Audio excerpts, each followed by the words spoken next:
सभेमध्ये या ठिकाणी अनेक वक्त्यांनी सप्तर्षी यांच्या व्यक्तिमत्वाचं आणि जीवन कार्याचं चांगल्या पद्धतीनं विवेचन केलं।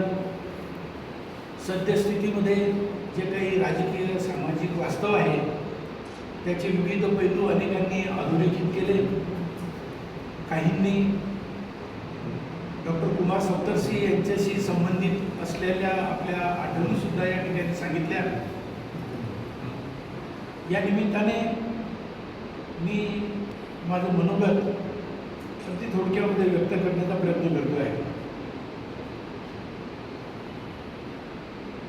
डॉक्टर कुमार सप्तर्षी यांच्या व्यक्तिमत्वावर राम मनोहर लोहिया, जयप्रकाश नारायण, गांधीवाद आणि समाजवाद यांचे फार मोठे संस्कार होते। डॉक्टर सप्तर्षी यांच्या व्यक्तिमत्वाचे अनेक पैलू सांगता येतील। ते एक बहुआयामी असं व्यक्तिमत्व होतं। खरं म्हणजे त्या काळात ते चांगले डॉक्टर म्हणून नामांकित होऊ शकले असते, मोठ्या प्रमाणामध्ये लौकिक आणि आर्थिक प्राप्ती करू शकले असते। परंतु काही माणसं ही वैयक्तिक जीवनापेक्षा आपल्या कौटुंबिक आयुष्यापेक्षा समाजाला महत्त्व देतात। वाघ सरांनी सांगितलं की काही माणसं फक्त व्यक्तिगत स्वार्थासाठी स्वतःसाठी केवळ माणूस म्हणून जगतात आणि काही माणसं ही समाजशील असतात, इतरांचा विचार करतात, इतरांसाठी जगण्याचा प्रयत्न करतात। खरं म्हणजे एवढी मोठी आर्थिक लाभाची लौकिक प्राप्तीची संधी असताना सुद्धा डॉक्टर सप्तर्षी यांनी समाजाचा विचार केला। राजकीय सामाजिक क्षेत्रामध्ये परिवर्तनासाठी त्यांनी आयुष्यभर लढा दिला। त्यांच्या व्यक्तिमत्वाचे अनेक पैलू आपल्याला या ठिकाणी सांगण्यात आलेले आहेत। त्यांनी युवक क्रांती दल स्थापन केलं आणि युवकांमध्ये देशप्रेमाची, राष्ट्रभक्तीची, समाजसेवेची प्रेरणा निर्माण करण्याचं काम केलं। त्यांनी राजकारण केलं नाही, समाजकारण केलं। त्यांनी सत्तेचा वापर स्वतःसाठी केला नाही, सामाजिक परिवर्तनासाठी केला। हे सामाजिक परिवर्तन करत असताना एक ध्येयवाद त्यांनी आपल्या उराशी बाळगला आणि सातत्याने त्या ध्येयवादाने पुढे पुढे सतत वाटचाल केली। ते एक चांगले नामांकित हुशार असे विद्यार्थी होते। ते एक चांगले व्यासंगी असे वाचक होते, अभ्यासू वक्ते होते। मुख्य म्हणजे ते लोकशाहीवादी होते। इथल्या संविधानावर त्यांची अनन्य निष्ठा होती। त्यांच्या व्यक्तिमत्वाला विज्ञान निष्ठेचा मूलाधार होता। कोणत्याही प्रकारची अंधश्रद्धा त्यांनी आपल्या आयुष्यात कधी खपवून घेतली नाही। वेगवेगळ्या पातळ्यांवर त्यांनी समाज प्रबोधन करण्याचा प्रयत्न केला। युवक क्रांती दलासारखी विद्यार्थ्यांची, तरुणांची संघटना उभारून केला। वेगवेगळ्या ठिकाणी अनेक व्याख्यानं देऊन केला। वेगवेगळे तरुणांसाठी शिबिरं घेऊन त्यांच्यासाठी विशिष्ट पद्धतीनं त्यांनी ते काम केलं। समाजामधला जो परंपरावाद आहे, जो वर्ण वर्चस्ववाद आहे, त्याला सातत्यानं विरोध केला। समाजामध्ये काही माणसं अशी असतात की ते वाचतात, लिहितात, बोलतात आणि एक प्रकारे समाज प्रबोधन करतात। तेही महत्वाचं आहे, नाही असं नाही। पण काही माणसं आपल्या कुवतीनुसार अल्प प्रमाणात का होईना प्रत्यक्ष कृती करतात।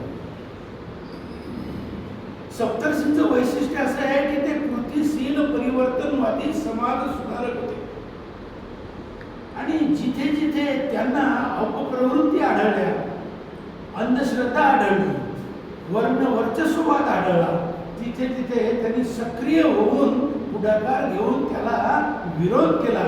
अशी त्यांच्या संबंधीची अनेक उदाहरणं आपल्याला सांगता येऊ शकतात। पण केवळ विरोधासाठी विरोध करून त्यांनी आपलं आयुष्य घरची घातलं नाही, काही माणसं विरोधक असतात, काही समर्थक असतात, काही केवळ विवेचक असतात, पण हे आचरणशील असे कृतीशील समाज सुधारक आणि प्रबोधनकार होते. म्हणून त्यांच्या व्यक्तिमत्वाला अनेक पैलू आहेत. ते बहुआयामी असं व्यक्तिमत्व होतं असं मी म्हणतो. ते लेखकही होते. त्यांनी प्रवास वर्णन लिहिलेलं आहे. त्यांनी अमेरिकेच्या भौतिक संस्कृतीवरही एक ग्रंथ लिहिलेला आहे. मुख्य म्हणजे त्यांनी त्या काळात स्वातंत्र्य चळवळीमध्ये आणीबाणीला विरोध करत असताना वेगवेगळ्या ठिकाणी तुरुंगवास सुद्धा पत्करलेला आहे. येरवड्याच्या तुरुंगाच्या कालावधीवर त्यांनी एक पुस्तक, येरवडा विद्यापीठातील दिवस असं त्यांनी म्हटलेलं आहे. म्हणजे तुम्ही आम्ही जीवन जगत असताना आपल्या आयुष्यात ज्या काही छोट्या मोठ्या घटना घडतात, जे काही प्रसंग निर्माण होतात, ज्या समस्या आपल्याला भेडसावतात, जी प्रतिकूल प्राप्त परिस्थिती आपल्या वाट्याला येते, त्यामुळे हतबल न होता, खचून न जाता, कोलमडून न पडता तो अनुभव घ्यायचा, अंतर्मुख व्हायचं, त्याचा विचार करायचा आणि त्याच्यावर लिहायचं. तेही असं लिहायचं की ज्यातून समाजाचं, तरुणांचं प्रबोधन होईल. म्हणजे प्राप्त परिस्थितीला सामोरं जात असताना ते कधी डगमगले नाहीत, आपली मूल्य सोडली नाहीत, आपल्या निष्ठा सोडल्या नाहीत. असं म्हणतात की it is poverty from which great and good are sprung. चांगली आणि थोर माणसं ही दारिद्र्यातून निर्माण होतात, प्रतिकूल परिस्थितीतून निर्माण होतात. त्यांच्या वाट्याला ज्या हाल अपेष्टा येतात त्याचा ते विचार करतात, त्यावर ते मात करतात आणि अशी मात करत असताना स्वतःला घडवतात, आपल्या सानिध्यातल्या व्यक्तींना घडवतात, समाजातल्या तरुणांना घडवतात आणि समाजाचं एक चांगल्या प्रकारे प्रबोधन सुद्धा करतात. म्हणून त्यांचं आयुष्य, त्यांचं जीवन हे विज्ञाननिष्ठ तर होतच, प्रबोधनकारी तर होतच, परंतु त्याचबरोबर समाजामध्ये जे जे काही चांगलं आहे त्याचा स्वीकार करणारं होतं आणि जे जे वाईट आहे, ज्या ज्या अपप्रवृत्ती आहेत, ज्या ज्या काही अंधश्रद्धा आहेत, त्याला त्यांनी सक्रिय पातळीवर विरोध केला. आणि हे करत असताना संस्थात्मक कार्य उभं केलं. आमदार असताना त्यांनी जास्तीत जास्त आपल्या मतदारसंघातील, आपल्या समाजातील, आपल्या महाराष्ट्रातील लोकांसाठी आपल्याला काय करता येईल याचा सातत्याने विचार केला आणि आपल्या राजकीय पदाचा वापर त्यांनी सामाजिक परिवर्तनासाठी केला. हे त्यांचं मोठेपण आहे. असं म्हणतात की काही माणसं वैयक्तिक जीवन जगतात, अन्न, वस्त्र, निवारा या पातळीवरचं त्यांचं ते जगणं असतं आणि ह्या गरजा भागवत असतानाच ते त्यांचं संपूर्ण आयुष्य त्यात व्यतीत करतात. पण काही माणसं इतरांचा विचार करतात, माणुसकीनं दुसऱ्याशी वागतात, दुसऱ्यांच्या अडीअडचणी सोडवण्याचा प्रयत्न करतात आणि आपल्या बुद्धीनुसार, कुवतीनुसार, क्षमतेनुसार, आपल्या पदानुसार इतरांमध्ये चांगल्या पद्धतीनं परिवर्तन करण्यासाठी सातत्यानं त्यांचं कार्य सुरू असतं. म्हणून सप्तर्षींनी अभ्यास केला, पुस्तकं वाचली, वस्तुनिष्ठ अशी भारतीय राज्यघटना समजून घेतली, राज्यघटनेतील, संविधानातील जीवनमूल्यांचा प्रसार केला, विद्यार्थ्यांसाठी व्याख्यानं दिली, चळवळी उभारल्या, संघटना उभारली, वेगवेगळ्या प्रकारची शिबिरं घेतली. असं हे कृतीशील कार्य करणारा माणूस हा ध्येयवादी असतो. आणि जो ध्येयवादी असतो त्यानं समजून घेतलेलं असतं की ज्या वाटेनं आपल्याला जायचं आहे ही वाट साधी नाही, ही वाट सोपी नाही. कुसुमाग्रजांनी आपल्या एका कवितेमध्ये असं म्हटलेलं आहे की ही क्रांतिकारकाची, समाज सुधारकाची, परिवर्तनवाद्यांची जी वाट आहे ती पदोपदी पसरून निखारे आपुल्याच हाती, बेहोश होऊन या धावलो ध्येय पथावरती. म्हणजे त्यांनी आपली वाट निवडलेली आहे, त्या वाटेवरचे खास खळगे त्यांनी पाहिलेले आहेत आणि अडचणी त्यांनी पाहिलेल्या आहेत आणि त्यावर त्यांनी मात करायचं असं ठरवलेलं आहे. पण हे करत असताना थांबलो न मागे, कधीही मागे वळून पाहिलं नाही. रोधून शकले प्रीतीचे वा कीर्तीचे धागे. म्हणजे आपल्याला नाव मिळालं पाहिजे, आपला सन्मान झाला पाहिजे, आपल्याला प्रतिष्ठा प्राप्त झाली पाहिजे, कीर्ती मिळाली पाहिजे किंवा अनेकांनी आपल्यावर प्रेम केलं पाहिजे किंवा कौटुंबिक जीवनातील व्यक्तींवरचं आपलं प्रेम याच्यामुळे बाधित होईल याची सुद्धा त्यांनी खंत केलेली नाही.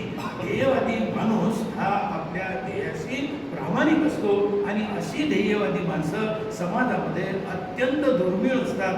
अशा दुर्मिळ व्यक्तिमत्वापैकी कुमार सप्तर्षी यांचं आपल्या भारतीय परिवर्तनवादी चळवळीच्या इतिहासातलं एक अत्यंत महत्त्वाचं व्यक्तिमत्व. वाघ सरांनी या ठिकाणी दाभोळकरांचा उल्लेख केला. ते कृतिशील समाज सुधारक होते, ते विज्ञाननिष्ठ होते, त्यांच्या कार्याची आपल्याला सगळ्यांना माहिती आहे. पण त्यांचं एक वैशिष्ट्य आणि सप्तर्षी यांचं एक वैशिष्ट्य सारखं आहे आणि ते म्हणजे आपल्याला जे काही म्हणायचं आहे, आपल्याला जे काही मांडायचं आहे ते अत्यंत साध्या आणि सोप्या पद्धतीनं मांडायचं. सगळ्यांनी हा मुद्दा अधोरेखित केला. दोघे डॉक्टर होते आणखी, दोघेही डॉक्टर होते आणि दोघेही आपल्याला जे म्हणायचं आहे, मांडायचं आहे ते अतिशय साध्या सोप्या शब्दामध्ये आणि विशेषतः दुसऱ्यावर न चिडता त्याची बाजू समजून घेऊन त्यांनी सतत आपल्या विचारसरणीचा, आपल्या ध्येयाचा, आपल्या कार्याचा प्रचार आणि प्रसार केला. म्हणजे सप्तर्षी यांचं कोणतंही लिखाण तुम्ही वाचा, थोडंफार मी वाचलेलं आहे, त्यातून मला एक गोष्ट जाणवली की त्यामध्ये प्रासादिकता आहे, सहजता आहे, सुबोधता आहे. आपलं म्हणणं मांडण्यामध्ये जो एक प्रामाणिकपणा असतो तो प्रामाणिकपणा आहे. आणि सगळ्यात महत्त्वाची गोष्ट म्हणजे आपल्या संविधानानं स्वातंत्र्य सगळ्यांनाच दिलेलं आहे ना. अभिव्यक्ती स्वातंत्र्य सगळ्यालाच आहे. मला माझं मत मांडता येईल, म्हणता येईल, सांगता येईल, तसं दुसऱ्यालाही ते मांडता येईल, म्हणता येईल, सांगता येईल आणि त्याची सुद्धा बाजू महत्त्वाची आहे, ती आपण समजून घेतली पाहिजे. केवळ आग्रहानं, एककल्लीपणानं मला सारं काही कळतं, मी म्हणतो तेच अंतिम आहे आणि तेच खरं आहे, अशी भूमिका सुधारणावाद्याची कधीच नसते. कारण सुधारणावादी हा वैयक्तिक जीवनापेक्षा सामुदायिक बुद्धिमत्तेला जास्त महत्त्व देत असतो. असे समाजात राहिलेले, समाजशील असलेले, कृतिशील समाज सुधारणा करून पाहणारे आणि आयुष्यभर अत्यंत निष्ठेने, प्राणपणाने आपल्या संस्था त्यांनी अतिशय नीतिमूल्यावर आधारित चालवल्या. शाळा असो, कॉलेज असो, कोणती एखादी संस्था असो, संघटना असो, त्यासाठी त्यांनी माणसं जोडली, आपली नीतिमूल्ये त्यांनी सगळ्यांच्या समोर मांडली आणि त्याच्यावर आधारित जीवन स्वतः जगले. इतरांसाठी ते एक प्रकारचा आदर्श होते. अशी माणसं ही समाजाची खरं म्हणजे फार मोठी संपत्ती असते आणि अशी माणसं जाणं हे समाजाचं फार मोठं नुकसान असतं, फार मोठी हानी असते. आणि मग त्याच अर्थाने आपण खरोखर म्हणतो की त्यांच्या जाण्यानं एक पोकळी निर्माण होते. परंतु शास्त्री आपलं सप्तर्षींच्या जाण्यानं अशी पोकळी जरी निर्माण झाली असली तरी त्यांचं कार्य, त्यांच्या संस्था, त्यांचे विचार आणि त्यांची ग्रंथसंपदा ही आपल्यासमोर आहे आणि तो वारसा आपण आपल्या ग्रंथालयाच्या माध्यमातून, वैयक्तिक जीवनाच्या माध्यमातून आपण पुढे नेऊ शकतो. त्यांच्यासाठी जी शोकसभा घ्यायची ती त्यांच्या जीवन कार्याचा असा अंतर्मुख होऊन विचार करण्यासाठी घ्यायची आणि तो विचार या निमित्तानं करावा असं मी आवाहन करतो. मला तुम्ही अध्यक्षपद दिलं त्याबद्दल मी तुमचे आभार मानतो आणि या हो महापुरुषाला जे आपल्याकडे गेले परंतु वाङ्मय रूपानं, कार्यरूपानं ते आपल्यामध्ये आहेत, त्यांच्याविषयी आदरपूर्वक अशी श्रद्धांजली अर्पण करतो. आणि